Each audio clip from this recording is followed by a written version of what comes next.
This is the Macopa. Many Filipinos don't know about this fruit, and if you're one of them, it's time for you to know all about it here and now. Macopa is a tree reaching a height of 10 meters. Leaves are pinkish when young. Older leaves are large, drooping, elliptic oblong to broadly oblong lanceolate, 15 to 30 centimeters long, 7 to 15 centimeters wide, narrowed and pointed at both ends. Flowers are large, showy, and crimson. 5 to 6 centimeters in diameter, borne on the branches below the leaves, clustered on short, few flowered racemes, 6 centimeters long or less. Fruit is shiny, oblong, or pear-shaped.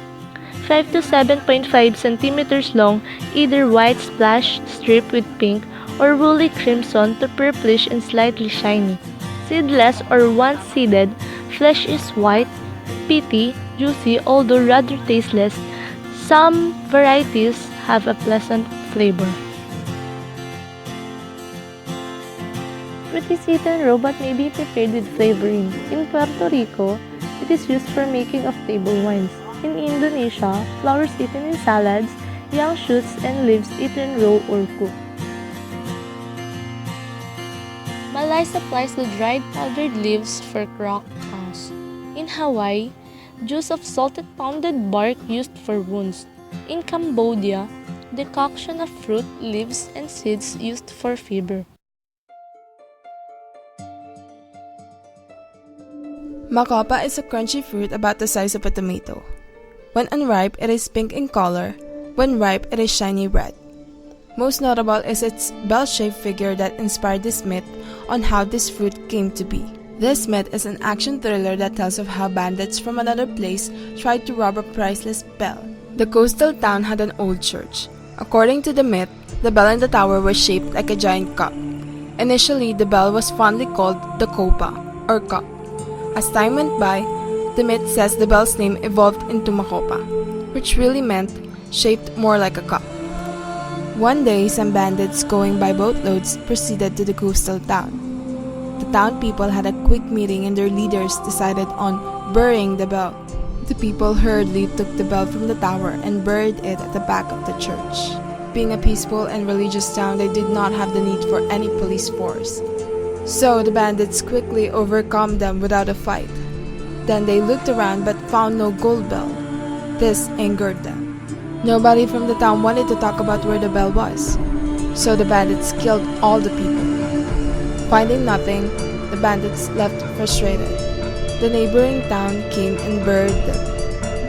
At the back of the church, they found a small plant growing on the spot where the golden bell was buried. It grew into a big tree and bore bell-shaped fruits which the people called Macopa because it resembled the gold bell.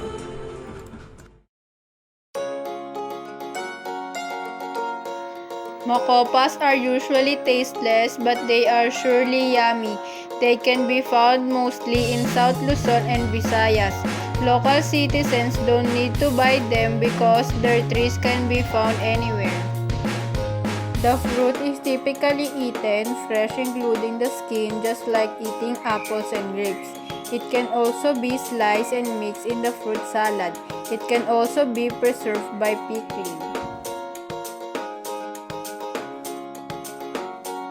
Today, many people are suffering from illness due to climate change, pollution, and others. These are all nature-related causes. But most of us stick to dealing with drinking medicines instead of first preventing the cause of it. We should know that there are a lot of foods, especially fruits, that can really help us to stay healthy and guard our body to diseases. One of those is Macopa. Everyone is encouraged to plant Macopa simply in our backyard or even in our community. The Macopa is utilized as food and also as medication. The rose apple plant as Macopa can help the people who has a prostate cancer and breast cancer. It can also lower your cholesterol. Macopa are usually loaded with vitamin C and also fiber. It is beneficial for diabetics.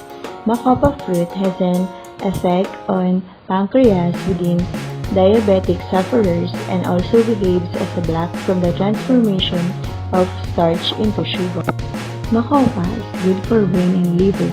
It is recognized as a tonic for the brain and also liver. An infusion of the fruit behaves as a diuretic. So why not plant Macopa?